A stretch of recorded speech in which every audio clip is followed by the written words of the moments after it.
Morning my dear students, once again welcome back to our channel Concept Classes Shahpur. So after a short break we are back again and from sequence we can say कि हम जब लौटे हैं बीच में थोड़ा सा gap रहा, थोड़ा बीच में फेस्टिव सीजन रहा, कुछ थोड़ा गैप हुआ वीडियोस में, but now it will be continued as it was previously done. लगातार आपको वीडियोस मिलते रहेंगे। स्टार्टिंग आज हम लोग कर रहे हैं क्लास 8th से, चूँकि क्लास 8th का एक वीडियो हम लोगों ने डाला था जो पहला चैप्टर था क्लास 8th का, और ज़बरदस्त रिस्पांस आया, मतलब बहुत ही शानदार रिस्पांस था। तो क्लास 8th से ही हम लोगों ने प्लान आउट किया कि उसका सेकंड चैप्टर, बहुत बच्चों ने उस पर रिक्वेस्ट भी किया था उस पर वीडियो के लिए। तो ये 2 पार्ट में वीडियो है, एक आज पहला पार्ट आप आज देखेंगे and the next part will be shooted again in the next schedule. So the chapter name, this is chapter from civics, means political science or civics, और इस civics में क्लास 8th का ये जो चैप्टर है आइडियल्स ऑफ आवर कॉन्स्टिट्यूशंस। तो constitution के ideals को यहाँ पे एक्सप्लेन किया गया है, उसके बेसिक फीचर्स को बताया गया है और उन फीचर्स की शॉर्ट डिस्क्रिप्शन जैसा आपने अपने बुक में भी देखा होगा वहाँ दी गई है। In the same manner here also I have described it in a short manner, but it will be very much convenient for you, आपके समझ में आएगा चैप्टर। सबसे पहले तो एडॉप्शन और इफेक्ट तो बहुत कॉमन डेट्स हैं, लेकिन मैंने राइट डाउन इसलिए किया है क्योंकि सोशल साइंस पढ़ने का, एसएसटी पढ़ने का तरीका यही है, जानबूझ के इस थ्योरी को मैं बोर्ड पे अपने वीडियोस में अप्लाई करता हूँ। उसका रीज़न है कि जब मैं अप्लाई करूँगा तो हो सकता है आप भी, जैसे कई बार बच्चे कहते हैं सर इतना याद कैसे करें, तो इतना याद नहीं होता है, वो बेसिकली पॉइंट्स में जब हम उसको ब्रेकअप कर देते हैं तो वो पॉइंट्स हमारे तैयार हो जाते हैं और फिर उसी बेसिस पे हम उसको इलेबरेट कर देते हैं। उन पॉइंट्स को इलेबरेट करना होता है, बढ़ा देना होता है और वो टॉपिक हमारा आ जाता है। तो इस थ्योरी को आप भी इस्तेमाल करिए, आपके लिए सोशल साइंस हमेशा आसान और इंटरेस्टिंग सब्जेक्ट बना रहेगा। Again coming on to the topic, means constitution means हमारा जो रूल और regulation according to which a country is governed. अब अगर हम अपने कंट्री, अब टॉपिक पे सीधे आ जाएं, तो चूंकि ideals of our constitution means हम इंडियन कॉन्स्टिट्यूशन की बात कर रहे हैं, तो while talking about the Indian constitution here we can say that the adoption of the constitution was done on 26 November 1949। Constituent assembly जो हमारे देश में बनाई गई थी, doctor Rajendra Prasad was president of that constituent assembly, और जिसके ड्राफ्टिंग कमेटी के चेयरमैन डॉक्टर BR अम्बेडकर थे। थोड़ा सा रिकॉल करा दे रहा हूँ हिस्ट्री को भी इसी पॉलिटिकल साइंस में।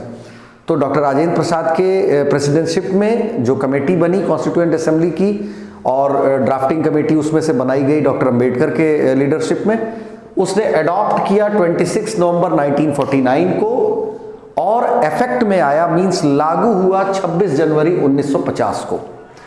चूंकि लाहौर सेशन में इसी दिन 26 जनवरी को, 26 जनवरी को कंप्लीट इंडिपेंडेंस का डे पहले से प्लान आउट किया गया था कि मनाया जाएगा, इसीलिए जब हमारा संविधान बना देश आज़ाद होने के बाद, तो इसी डेट को ये माना गया कि आज ही इसको हम रिपब्लिक डे मनाएं। आज हमारा देश रिपब्लिक हुआ है, अब कॉन्स्टिट्यूशन वाइज हो गया है। अब आते हैं फीचर्स पर। जैसे मैंने कहा कि पॉइंट वाइज ब्रेकअप किया है, तो बहुत शॉर्ट में आप समझते चले जाओगे, और जब भी कभी आप शॉर्ट नोट तैयार करें या आंसर्स, तो ये पॉइंट वाइज जब आप आंसर लिखते हैं या हेडिंग बना बना के लिखते हैं, तो it is very much convenient for you in higher classes also. तो जो पहला पॉइंट है हमारे फीचर्स का, कि हमारे constitution is a mixture of, means variation बहुत ज़्यादा था, बहुत डीप कॉन्स्टिट्यूशन है, तो इसके वजह से बहुत से देशों से बहुत से आइडियाज़ और थॉट्स लिए गए, उनको भी एडॉप्ट किया गया। जो दूसरे देशों के संविधान में कुछ चीज़ें जो स्पेशलिटीज़ थी, उन स्पेशलिटीज़ को टेकअप किया गया। आप ऐसे कह लो कि इनहेरिट कर लेना किसी चीज़ को, या ले लेना, अच्छी चीज़ों को आत्मसात कर लेना, इस तरह का काम हुआ।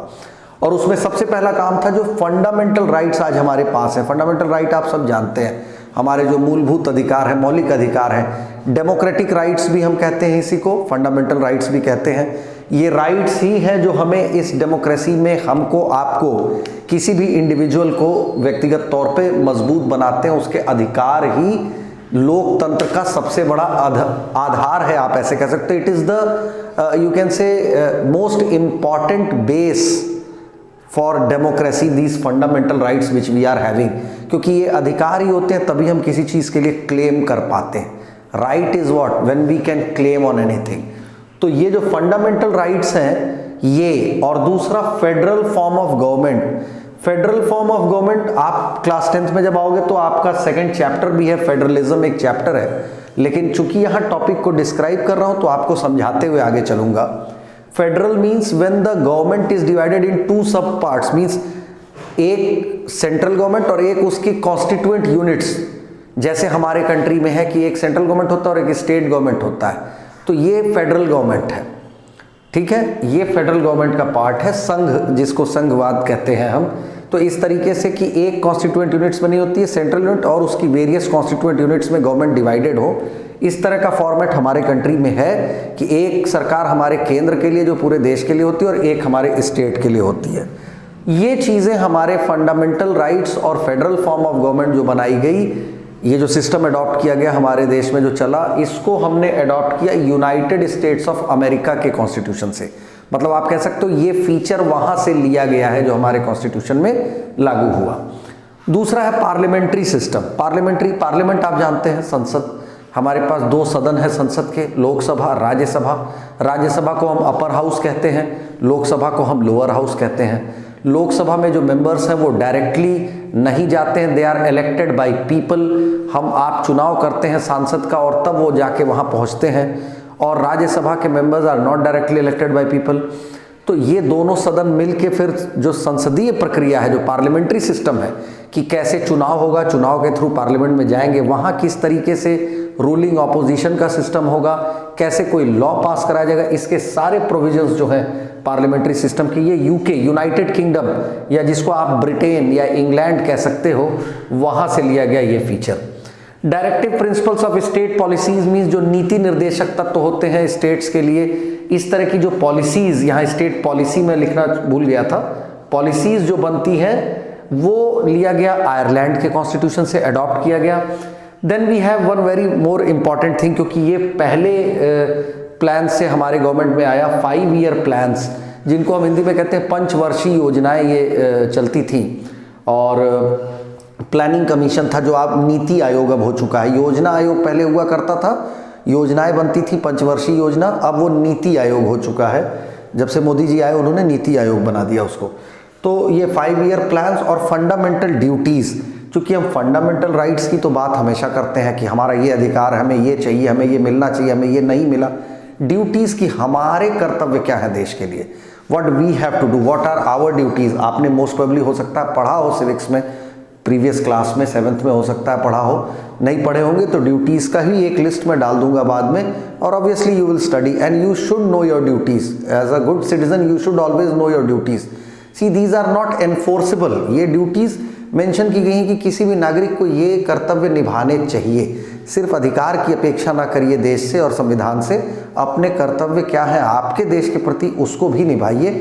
तो ये जो पंचवर्षीय योजनाएं थी कि 5 ईयर की प्लानिंग कर लेना पहले से और उस अकॉर्डिंग फिर प्लान को फॉर्मुलेट करना कि जैसे इस बार हम 5 ईयर प्लान में एग्रीकल्चर में इतना इन्वेस्ट करेंगे, इस क्षेत्र में इंडस्ट्रीज़ में इतना इन्वेस्टमेंट कराएंगे, इन कंपनीज़ को बाहर के यहाँ लाएंगे। इस तरह की 5 वर्ष की पहले से योजना बना ली जाती थी, उसको 5 ईयर प्लान कहते थे।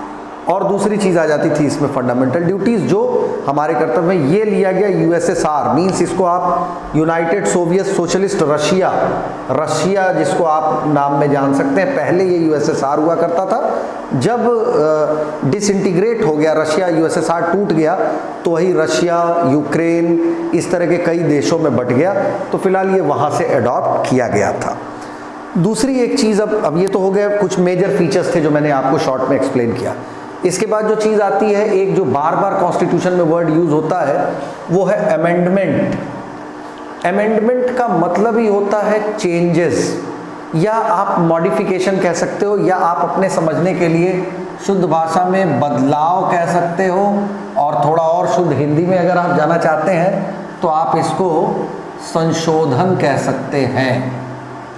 जब कोई चीज़, चूँकि अमेंडमेंट, देखिए इतनी बड़ी कंट्री के लिए, इतनी बड़ी डेमोक्रेटिक कंट्री के लिए जब कॉन्स्टिट्यूशन बन रहा है, तो हमारे कॉन्स्टिट्यूशन मेकर्स, मैं कभी भी क्लास लेता हूँ तो ये बात मैं गर्व फील करता हूँ, कहते हुए आई फील वेरी प्राउड कि our constitution makers were very much foresighted. बड़े दूरदर्शी थे वो। दूरदर्शी इस लिहाज से थे कि उन्होंने बहुत दूर तक पहले ही देख लिया, एक तो इतने बड़े देश के लिए और इतने वर्सटैलिटी मीन्स इतना वेरिएशन हमारे देश में है, हर एक डिस्ट्रिक्ट पे भाषा बदलती है हमारे देश में, ये स्थिति है। तो भाषाएं, धर्म, जातियाँ, उपजातियाँ, इतनी चीज़ों को लेके चलना और सबको एकोमोडेट करना, ये बहुत बड़ी चीज़ है। तो again I salute to those people who were involve in making of this constitution, the whole constituent assembly, I salute to all of them कि उन्होंने इतना वास्ट और बढ़िया कॉन्स्टिट्यूशन तैयार किया हमारे देश के लिए। तो इसमें उन्होंने एक प्रोविज़न ये रखा, जैसे हमारा कॉन्स्टिट्यूशन दो पार्ट में बटा है, एक रिजिड और एक फ्लेक्सिबल। रिजिड पार्ट वो है जहाँ पे कि कोई चेंजेस नहीं हो सकते हैं, जैसे हमारे फंडामेंटल राइट्स, इसमें चेंजेस नहीं हो सकते हैं। सिर्फ कुछ स्पेशल केसेस में चेंजेस हो सकते हैं यहाँ पे, जब किसी तरह की इमरजेंसी लागू हो गई देश में, तब, जिसको आप हिंदी में कहते हो आपातकाल। अब ये इमरजेंसी चाहे एक्सटर्नल इमरजेंसी हो, वॉर हो, जैसे वॉर हो गया, या फाइनेंशियल इमरजेंसी हो गई कि देश दिवालिया हो गया, पैसा ही नहीं बचा है, दूसरे देश आक्रमण कर दिया, ऐसे केस में सिर्फ हमारे फंडामेंटल राइट्स सस्पेंड होते हैं, अदरवाइज किसी तरह का कोई चेंज नहीं होता है। तो ये रिजिड पार्ट था। दूसरा पार्ट जो बना वो बना फ्लेक्सिबल। अब ये माना गया, फ्लेक्सिबल माने जिसमें चेंजेस हो सके, तो फ्लेक्सिबल में ये मान लिया गया कि बहुत से नियम और कानून जो आज बनाए गए, the laws which are made for today might not be effective for 20 years ahead. जो आज लॉ बन गया, रूल बन गया, हो सकता है 20 साल बाद उसकी ज़रूरत ना हो या उसमें चेंजेस करने पड़े। जैसे आज मोबाइल हम यूज़ कर रहे हैं, पहले कोई मोबाइल नहीं था, पीएनटी था, पीएनटी के पहले कोई ऐसे सोर्सेज नहीं थे। तो जैसे जैसे समाज में बदलाव आते हैं, कई बार हमारे रहन सहन में, हमारे उठने बैठने में, हमारे चीज़ों को इस्तेमाल करने में बहुत से अंतर आते हैं, हमारी सोच बदलती है। तो इसलिए ये जो फ्लेक्सिबल पार्ट कॉन्स्टिट्यूशन का बना, वो इसीलिए बना कि हम फर्दर कभी कोई चेंजेस उसमें कर सकें, जिससे कि वो उस समय की जनता को अगर कोई दिक्कत हो रही है उस लॉ से, तो उसमें बदलाव कर दिया जाए, उस लॉ को मॉडिफाई कर दिया जाए। हाँ, एक चीज़ है कि इसको कोई अमेंडमेंट करने के लिए आपके पास दोनों houses, means it should be approved. कौन अप्रूव करेगा इसको? Approved by both houses. कौन से हैं बोथ हाउसेस? लोकसभा, राज्यसभा, दोनों से जब 2/3 मेजॉरिटी से पास होगा, वहाँ से लोग प्रपोजल पास करेंगे, तो वो चेंजेस कॉन्स्टिट्यूशन में अप्लाई होता है। इसका स्क्रीनशॉट लेना हो तो ले लीजिएगा कि रिजिड पार्ट में कोई चेंजेस नहीं हो सकते हैं। रिजिड पार्ट में होता क्या है? फंडामेंटल राइट्स, और सिर्फ इमरजेंसी के कंडीशन में, किसी तरह का आपातकाल देश में लगे, तभी हम इस रिजिड पार्ट में उसको सस्पेंड कर सकते हैं, अदरवाइज नहीं। ठीक है, अब एक अगला टॉपिक हमारा द प्रीएम्बल। अब ये सारे कॉन्स्टिट्यूशन के फीचर्स और आइडियल्स हमारे चल रहे हैं। प्रीएम्बल क्या है? प्रीएम्बल, जैसा मैंने शॉर्ट में इसीलिए 3 पॉइंट लिख दिया कि एक चीज़, एक सीमित चीज़ पे मत चलिए कि एक एकदम बुकिश लैंग्वेज की जो डेफिनेशन याद कर ली वही सब लोग लिख रहे हैं, 40 बच्चे हैं क्लास में 40 लिख रहे हैं, ऐसा नहीं। आप कंसेप्ट को समझिए, कंसेप्ट चैनल पे है तो ऑब्वियसली कंसेप्ट को समझना है और उस कंसेप्ट को आपको एक्सप्रेशन में अपने उतार देना है। तो ये जो प्रीएम्बल है, ये हमारा इंट्रोडक्टरी डॉक्यूमेंट है, परिचय। जैसे आपके बुक में प्रीफेस होता है, अपनी बुक खोल के देखना अभी पढ़ते समय, प्रीफेस एक इंट्रोडक्शन होता है बुक का कि किस बारे में बुक है, किस पैटर्न पे लिखी गई है, क्या चीज़ें इससे बेनिफिट्स हमें मिलती हैं। इस तरह की चीज़ों का जो पहला पन्ना है प्रीफेस, वही प्रीफेस या वही इंट्रोडक्टरी मतलब जो परिचय कराए, एक ऐसा डॉक्यूमेंट जो हमारा परिचय कराए। या आप इसको कह सकते हो, जैसे मैंने कहा कई लैंग्वेज हो सकती हैं, की पॉइंट्स जो हमारी किताब, चूंकि हर आदमी के लिए हर बार it is not possible to open the book and read the whole book. क्या आप कोई किताब खोलते और पूरी किताब पढ़ लोगे? It is not possible. तो आप क्या करते हैं, आप उसके की पॉइंट्स, मेजर पॉइंट्स जानना चाहते हैं कि अंदर अच्छा है क्या क्या। जैसे पिक्चर का ट्रेलर होता है, क्या आप ट्रेलर देख के जा जाते हो, अच्छा सलमान खान यहाँ डांस कर रहा था, यहाँ फाइट कर रहा था, वहाँ वो जंप किया था, अच्छा ये भी हीरो है इसमें थोड़ी देर के लिए, तो आप पूरे पिक्चर का एक सिनेरियो पा जाते हो। वही सेम कंडीशन यहाँ हो रही है कि आप इस की पॉइंट से ही प्रीएम्बल पढ़ के आप कॉन्स्टिट्यूशन का एक ओवरऑल एम क्या है और उसके ऑब्जेक्टिव क्या है ये जान जाते हैं। ये हमारा हो जाता है preamble. Now the next feature is sovereign और सॉवरेनिटी। आपने कई बार अपने अब चूंकि हम कॉन्स्टिट्यूशन के बेसिक पार्ट को स्टडी कर रहे हैं तो उस बेसिक पार्ट में प्रीएम्बल हमने समझ लिया कि इंट्रोडक्टरी डॉक्यूमेंट है। नाउ ईच पॉइंट्स एक शॉर्ट डिस्क्रिप्शन में हम पढ़ते चले जाएंगे। ये पहला वीडियो यहाँ एंड करूँगा मैं फेडरलिज्म में, और उसके बाद शायद आगे फंडामेंटल राइट्स को एक्सप्लेन किया गया है एक एक राइट को, तो वो उस राइट को हम लोग नेक्स्ट वीडियो जो सेकेंड पार्ट होगा उसमें देखेंगे। तो सॉवरेन मीन्स जो है वो बहुत सिंपल है, is to freedom to govern oneself. हम अपने हिसाब से अपने को गवर्न कर सकें, अपनी कंट्री को गवर्न कर सकें, इसकी स्वतंत्रता। And to be free from any external control, मतलब हम किसी बाहरी पावर या ताकत या किसी देश के दबाव में ना अपना गवर्नेंस चलाएं, अपनी गवर्नमेंट चलाएं या उनके हिसाब से लॉ ना बनाएं। अगर हम बना रहे हैं तो हम सॉवरेन नहीं है। इट मीन्स कि व्हेन वी आर फ्री, तो all Indians are free to govern themselves, to make laws from them for ourselves, and we are not controlled or governed by any of the external powers। माने हम किसी विदेशी ताकत के influence में आके अपने लिए लॉ या रूल नहीं बनाते हैं। वी आर फ्री, हमारी अपनी पार्लियामेंट है, हमारी अपनी कंट्री है और हमारी फंक्शनिंग गवर्नमेंट की अपने मुताबिक होती है। So this is sovereign, to be free from external control, आप कह सकते हो शॉर्ट में इस बात को, ठीक है। सोशलिज्म, अब सोशलिज्म जो हमारा पार्ट आ रहा है, everyone must enjoy, socialism means everyone must enjoy equal social and economic power और equality आप कह सकते हो, यही सोशलिज्म है। अब अगर इस बात को जैसे कह रहा है सोशल इक्वालिटी मीन्स सबको एक बराबर का सोशल इक्वल स्टेटस मिले, समाज में बराबरी का अधिकार सबको मिले, सामाजिक बराबरी हो। तो सोशल सेंस पे अगर इक्वल स्टेटस की बात करें तो वो है। गवर्नमेंट ने बहुत से लॉज भी इम्प्लीमेंट कर रखे हैं। आज आप देखिए कोई भी किसी भी स्तर का व्यक्ति है समाज में, किसी भी आधार पे, जाति आधार पे या धर्म आधार पे किसी पे भेद विभेद नहीं है। हम सामाजिक तौर पे बराबर हैं और हमारा कॉन्स्टिट्यूशन ये गारंटी करता है कि हम सोशली इक्वल हैं। इकोनॉमिक इक्वालिटी भी है, लेकिन उसमें अभी भी still there is a wide gap between rich and the poor. See opportunities कैसे मिल रही हैं, ये बहुत बड़ा एक फैक्टर बनता है कि हम उस अपॉर्चुनिटी को ग्रैब करें और तब हम आगे बढ़ें।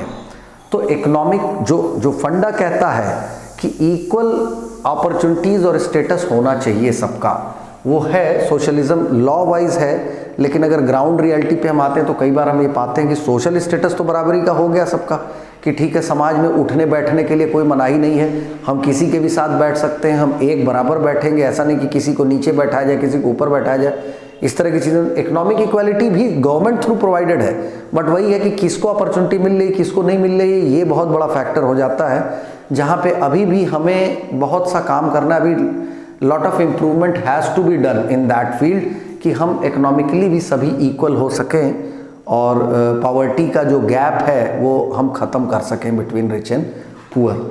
Then we have secularism. अब सेकुलर क्या मीन्स, हमारी कंट्री सेकुलर है, धर्मनिरपेक्ष है। Means there is no official religion of its own. Government का कोई अपना रिलीजन नहीं है, ना गवर्नमेंट किसी रिलीजन को फेवर करने वाली है।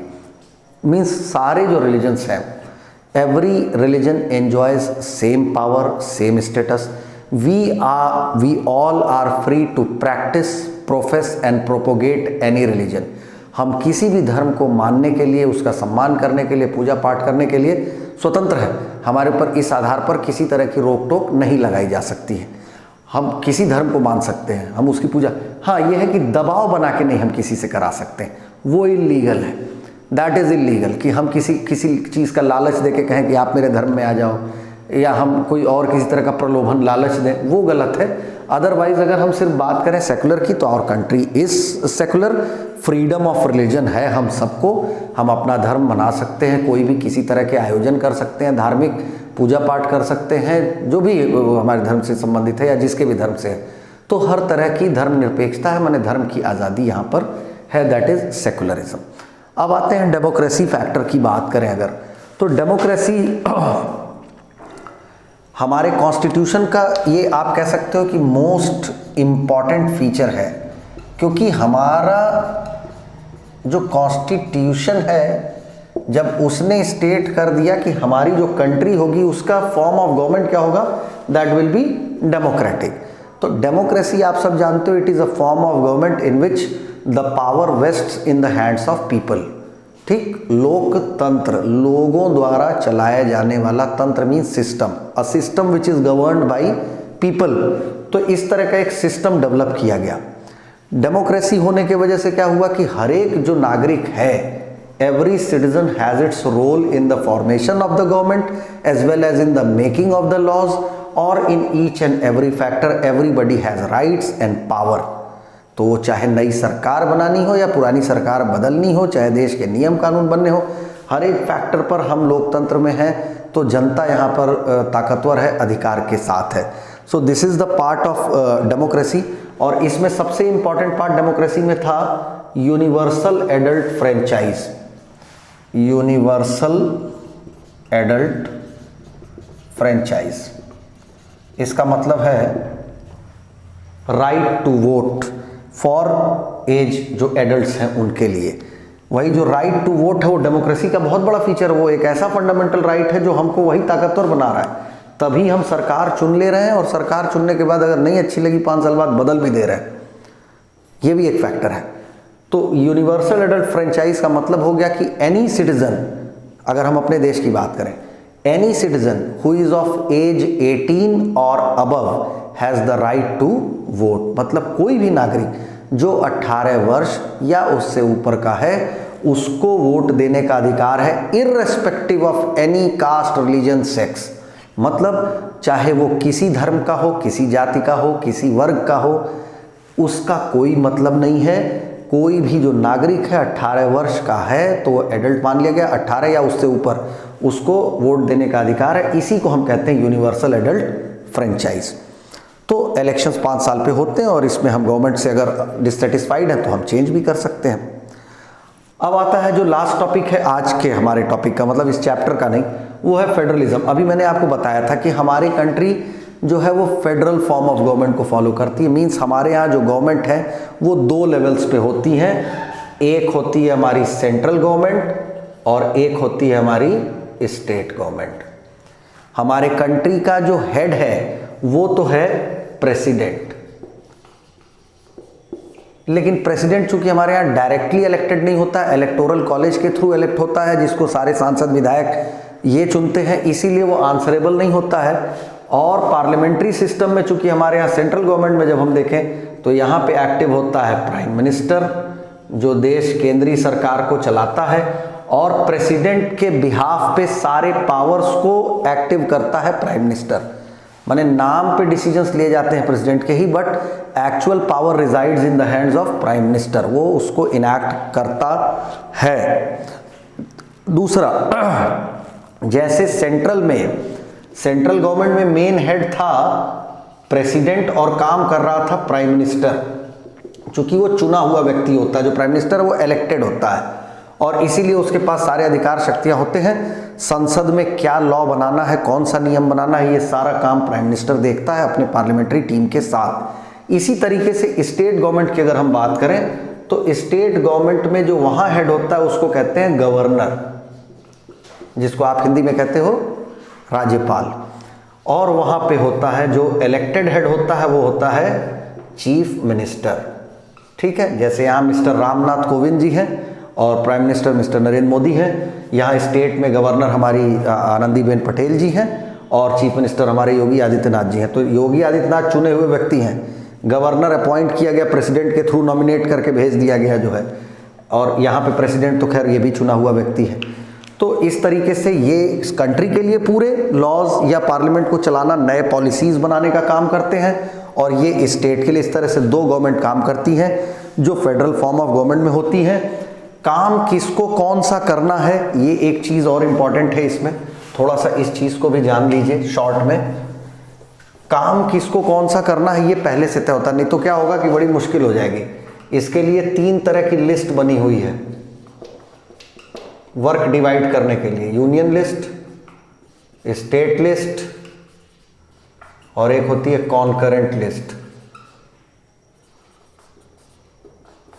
यूनियन लिस्ट में वो सब्जेक्ट्स होते हैं, सब्जेक्ट्स माने कि कौन कौन से काम इनको करने हैं, नेशनल इंपॉर्टेंस के जो सब्जेक्ट हो, जैसे defence, currency, banking, national level वाले ये हो गए। स्टेट लिस्ट में पुलिस, एग्रीकल्चर, इस तरह के जो लॉ बनेंगे, पॉलिसी बनेंगे, ये करेंगे। और कॉन्करेंट लिस्ट जो दोनों के अधिकार से बने, दोनों के कंबाइंड एफर्ट में बने, तो मैरिज है, सक्सेशन है, इस तरह के काम ये कॉन्करेंट लिस्ट में आते हैं। और इसके सबके बाद में एक होता है, आप 10th में डिटेल पढ़ोगे, रेजिडुअरी पावर्स। जब ऐसा कोई मैटर आ जाए जो इस तीनों लिस्ट में नहीं है तो कौन करेगा? अब सबको काम बांट दिया गया। यूनियन लिस्ट में जो काम है वो सेंट्रल गवर्नमेंट करेगी, स्टेट लिस्ट में जो काम है स्टेट गवर्नमेंट करेगी, कॉन्करेंट लिस्ट में जो काम है दोनों गवर्नमेंट मिलकर करेंगी। अब कोई ऐसा सब्जेक्ट आ गया जो इन तीनों लिस्ट में नहीं है तो हर आदमी हाथ खड़ा कर देगा कि हमारे पास है नहीं ये सब्जेक्ट, हम नहीं करेंगे। सेंट्रल कह दी, स्टेट कहा मेरे पास भी नहीं, हम भी नहीं करेंगे। कॉन्करेंट में खोजा गया, वहाँ हुआ कि यार हमारे पास भी नहीं, अब दोनों नहीं करेंगे। तो एक्चुअली में कोई नया सब्जेक्ट आ गया तो करेगा कौन? ऐसे काम को करेगा सेंट्रल गवर्नमेंट, और इसी पावर को हम कहते हैं सेंट्रल गवर्नमेंट के रेजिडुअरी पावर्स। जैसे कॉन्स्टिट्यूशन बनने के बाद आईटी आया, इंफॉर्मेशन टेक्नोलॉजी, ये किसी सब्जेक्ट में नहीं था तो इसको सेंट्रल गवर्नमेंट ने देखा। न्यूक्लियर सब्जेक्ट्स आए, ये भी किसी और में नहीं था तो ये भी बना। तो ये आज के टॉपिक थे, बाकी नेक्स्ट पार्ट फिर बनाऊंगा। लेकिन मैं आपसे एक्सपेक्ट करता हूँ क्लास 8 आपने जहाँ जिन बच्चों ने भी देखा है बहुत ज़बरदस्त रिस्पॉन्स आया। आप व्यूज़ देखिएगा पहले पार्ट में, मीन्स 1.5 के व्यूज़ के ऊपर चला गया, कमेंट्स बहुत हैं, बहुत अच्छा लगा। आज इस वीडियो के बाद भी मैं एक्सपेक्ट करता हूँ कि आप कमेंट करके बताएंगे कि वीडियो आपको कैसा लगा। Till then goodbye and thank you.